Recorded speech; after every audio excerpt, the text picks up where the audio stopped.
मी शीतल तुमच्या सगळ्यांचं स्वागत करते माझ्या फिनिक्स या यूट्यूब चॅनलमध्ये।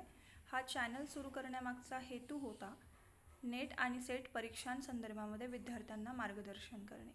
आजच्या व्हिडिओमध्ये आपण समजून घेणार आहोत सेट परीक्षा व तिची माहिती। चला तर मग जाणून घेऊया या परीक्षेबाबत। सुरुवात करूया सेट परीक्षेच्या फुल फॉर्म पासून। आपण आज बोलत आहोत MH सेट एक्झाम बाबत, म्हणजेच महाराष्ट्र स्टेट एलिजिबिलिटी टेस्ट। ही परीक्षा महाराष्ट्र राज्यामध्ये होते। ही महाराष्ट्र राज्याच्या अंतर्गत येणाऱ्या सावित्रीबाई फुले पुणे विद्यापीठाकडून राबवली जाते। सेट परीक्षा प्रत्येक राज्याअंतर्गत त्या राज्याद्वारे घेतलेली आपल्याला दिसून येते। ही परीक्षा पास झाल्यावर तुम्ही महाराष्ट्रामधल्या कोणत्याही कॉलेजमध्ये असिस्टंट प्रोफेसर या पदासाठी अर्ज करू शकता। या व्हिडिओमध्ये आपण जाणून घेणार आहोत सेट परीक्षेची प्रवेश प्रक्रिया, सेट परीक्षेसाठी असणारी शैक्षणिक पात्रता, अर्ज प्रक्रिया काय असते, तिचं फी स्ट्रक्चर काय आहे, सेट परीक्षा वयाच्या कितव्या वर्षापर्यंत व्यक्ती देऊ शकतात, सेट परीक्षेचा एक्झाम पॅटर्न काय आहे, मार्क्सचा क्रायटेरिया काय आहे आणि वेबसाईट संदर्भामध्ये। सुरुवात करूया ॲडमिशन प्रक्रियेपासून। सेट परीक्षा वर्षातून एकदा घेतली जाते। सेट परीक्षेचे फॉर्म ऑनलाईन भरता येतात। नेट परीक्षेप्रमाणेच सेट परीक्षेचे फॉर्मही तुम्ही मोबाईलवरून भरू शकता। दुसऱ्या मुद्द्यामध्ये आपण जाणून घेऊया साधारणतः काय शैक्षणिक पात्रता आवश्यक असते सेट परीक्षा देण्यासाठी। तुम्ही कोणत्याही विषयातून तुमची पोस्ट ग्रॅज्युएशनची डिग्री पूर्ण करणं आवश्यक असतं।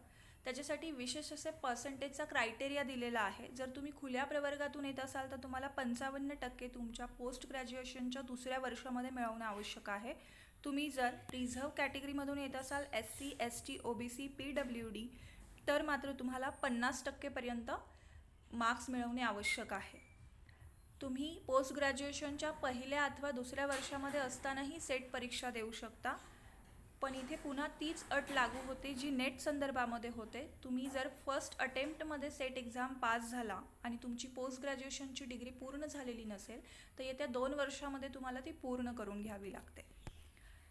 पुढच्या मुद्द्यामध्ये आपण फी स्ट्रक्चर बघतोय, ज्याच्यामध्ये आपल्याला दिसते की जनरल कॅटेगरीमधला विद्यार्थी असेल तर त्याला साधारणतः 800 रुपये फी सेट एक्झामसाठी असते। तो विद्यार्थी जनरल कॅटेगरीतलाच असेल पण त्याच्याजवळ जर EWS OBC किंवा नॉन क्रिमी सर्टिफिकेट असेल तर त्याला साधारण 650 रुपये फी पडते। तसेच तो ST असेल, SC असेल, PWD असेल, ऑर्फन असेल, ट्रान्सजेंडर असेल तरीसुद्धा त्याला 650 रुपये फी भरावी लागते। सेट एक्झाम देताना असिस्टंट प्रोफेसर या पदासाठीच आपण फक्त ती देऊ शकतो। JRFची सुविधा सेट परीक्षेमध्ये असलेली आपल्याला दिसून येत नाही। वयाच्या कितव्याही वर्षी तुम्ही सेट परीक्षेचा फॉर्म भरू शकता, म्हणजेच सेट परीक्षा देण्यासाठी कुठलीही एज लिमिट आपल्याला दिसून येत नाही। पुढच्या मुद्द्यामध्ये आपण जाणून घेतोय सेट परीक्षेचं असणारं स्वरूप। सेट परीक्षा ही ऑफलाईन मोडमध्ये होते। क्वेश्चन्स ऑब्जेक्टिव्स असतात, वस्तुनिष्ठ प्रश्न असतात, बहुपर्यायी प्रश्न असतात। 4 पर्यायामधून कोणत्याही एक पर्याय अचूक तुम्हाला निवडायचा असतो। सेट परीक्षेची भाषा ही मराठी आणि इंग्लिश अशी असते। सेट परीक्षेमध्ये टोटल 2 पेपर असतात। पहिला पेपर हा सामान्य ज्ञानावर आधारित असतो व दुसरा पेपर हा तुमच्या पोस्ट ग्रॅज्युएशनच्या विषयासंदर्भामध्ये असतो। पहिल्या पेपरमध्ये साधारणतः तुम्हाला 50 प्रश्न असतात, दुसऱ्या पेपरमध्ये साधारणतः तुम्हाला 100 प्रश्न असतात। पहिला जो पेपर आहे त्या पेपरमधले 50 प्रश्नामधला प्रत्येक प्रश्न हा 2 मार्कांसाठी असतो व दुसऱ्या पेपरमधल्या 100 प्रश्नांपैकी प्रत्येक प्रश्न हा 2 मार्कांसाठी असतो। थोडक्यात तुमची सेटची पूर्ण परीक्षा ही 300 मार्कांसाठी घेतलेली असते। या 300 मार्कांच्या परीक्षेसाठी तुम्हाला साधारणतः 3 तास वेळ दिलेला असतो। कुठल्याही प्रकारचं निगेटिव्ह मार्किंग आपल्याला सेटच्या परीक्षेमध्ये विशेषतः 8 फॅकल्टीमध्ये दिसून येत नाही। इथे ऑनलाईन मोडमध्ये एक्झाम नसल्यामुळे नेट परीक्षेसंदर्भामध्ये आपल्याला जो फायदा आपण पाहिला होता की तुम्हाला 3 तास हे कुठल्याही पेपरसाठी देता येतात, म्हणजे तुम्हाला सुरुवातीला दोन्ही पेपर अलॉट केले जातात ऑनलाईन मोडमध्ये आणि तुम्ही कोणताही पेपर पहिल्यांदा सोडवू शकता। ती सुविधा इथे तुम्हाला उपलब्ध होत नाही।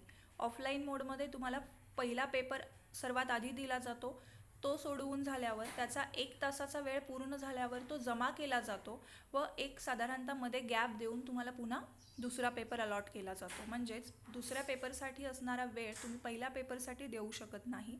सो हा एक तोटा ऑफलाईन मोडमध्ये असलेला आपल्याला दिसून येतो. पुढच्या मुद्द्यामध्ये आपण पाहतोय साधारणतः पासिंगचा क्रायटेरिया काय असतो सेट एक्झामसाठी.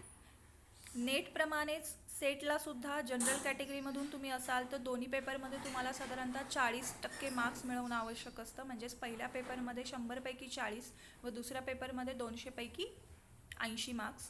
पण तुम्ही जर SC, ST, OBC, EWS, PWD, transgender कॅटेगरीतून येत असाल तर तुम्हाला पहिल्या पेपरमध्ये 35% म्हणजे 35 मार्क्स आणि दुसऱ्या पेपरमध्ये तुम्हाला 35% म्हणजेच 200पैकी 70 मार्क्स मिळवणं आवश्यक असतं. ही सेटची वेबसाईट आहे. आत्ता आपण या व्हिडिओमध्ये पाहिलेली सर्व माहिती व या व्यतिरिक्त तुम्हाला अजून जाणून घ्यायची असेल तर सेट संदर्भामधली माहिती तुम्हाला या वेबसाईटवरती नक्की मिळेल. मी आशा करते आजच्या व्हिडिओमध्ये सेट एक्झाम्स तिच्या संदर्भामध्ये असणारी सर्व माहिती तुम्हाला समजली असेल. तिचा तुम्हाला नक्कीच उपयोग होईल. व्हिडिओ पाहिल्याबद्दल धन्यवाद. तुम्हाला जर व्हिडिओ उपयुक्त वाटला असेल, आवडला असेल तर त्याला चॅनलला सबस्क्राईब करा, लाईक करा आणि शेअर करा. धन्यवाद.